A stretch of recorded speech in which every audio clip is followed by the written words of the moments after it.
Ayan, ito na yung sa wall natin dito sa may kitchen. Ayan, ito yung sit up ng ating tiles mga bro. Ayan. Kung mapapansin ninyo yan. Ayan, yan po yung sit up sa ating tiles. Bukas naman yung floor natin dito sa lababo mga bro. Yun po ang gagawin natin bukas sa lababo. Pero hindi magkakalayo yung mga ganyang hitsura mga bro. Ang importante lang naman dito sa mga ganitong installation ng tiles, lalo't lalo ng 60 by 60, pag mga ganito ang may haspi mga bro or mga may design yung ating tiles na ikakabit, sundin mo lang yung arrow na ito mga bro, kasi may arrow ito eh. Yan, depende na lang sa tiles. Kung halimbawa ang plain yung tiles natin, plain white, wala po talagang arrow yun mga bro. Pero pag mga ganito yung tiles mga bro, yan, na may design, arrow lang ang susundin mo dyan mga bro. I'm sure magkatugma-tugma lahat yan mga bro.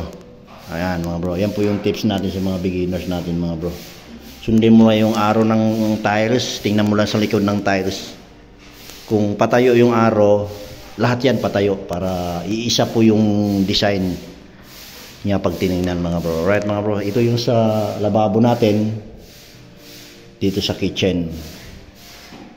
Alright, yan yung sa wall. Bukas naman yung sa floor. Yan, dito naman sa ano natin, sa shower. Ayan, yan din po yung setup nya. Ayan, 3 patong. Basta sundin lang araw, walang naging problema mga bro. Importante lang naman dito yung naka 45 degree ito, para pag nalagyan ng maliit na tiles ito, buo siya tingnan, hindi siya pangit. Yan, kagaya niyan. Oh. Yan yung kabitan natin ng shower, yan yung sa gripo. Ayan. Alright mga bro.